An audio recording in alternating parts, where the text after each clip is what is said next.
সব ধরনের প্রকল্প রাজনৈতিক এবং সিন্ডিকেট মুক্ত করার সিদ্ধান্ত নেওয়া হয়েছে বলে জানিয়েছেন অন্তর্বর্তী সরকারের দুই উপদেষ্টা ডক্টর ওয়াহিদুদ্দিন মাহমুদ এবং সৈয়দা রিজওয়ানা হাসান। সচিবালয়ে এক বৈঠক শেষে স্বচ্ছতা এবং জবাবদিহিতার জন্য প্রকল্পের কাজের সাথে স্থানীয় প্রশাসন এবং জনগণকে যুক্ত করা হবে বলে জানান তারা।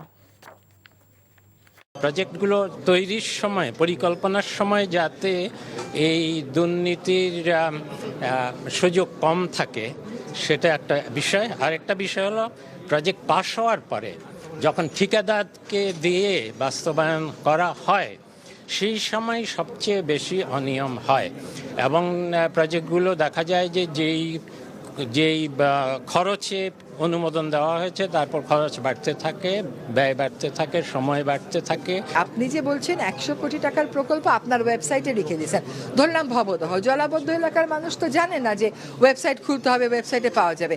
তার ব্রেকডাউনটা জেলা প্রশাসক যেন গ্রামের লোকের প্রকৃত যারা উপকারভোগী তাদেরকে ডেকে এনে এটা আলোচনা করে যে এটা হবে। এখন জেলা প্রশাসক তার মনোনীত লোকদেরকে ডেকে গণশুনানি করলে তো হবে না। এই জিনিসগুলো প্রথম থেকেই জানাতে হবে। এটা তো পাবলিক মানি, না জানানোর তো আমি কোনো কারণ দেখতে পাচ্ছি না। টাকা চুরির জন্য যদি আমার গলায় জুতার মালা পরাইতে হয় তাহলে আমার শালীর সাথে প্রতারণা করার জন্য তোর ফাঁসি হবে।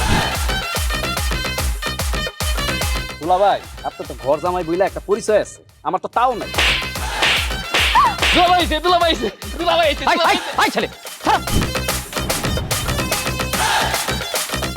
রাজনৈতিক ফ্যামিলির মেয়ে হয়ে ওই কাজ করবে। যারে পাবো আরে পিটাবো, রক্তের নেশায় ধরছে, রক্তের নেশায়, কাঁচা রক্তের নেশায় ধরছে। তোমার এই পলিটিক্স আমার বাম পকেটে থাকে। তোদের বউরে ঝামেলা পাকাই। এই বেটাই, আমি তখন বিয়ে করিনি। দুইটার আমি গুলি করে মারু।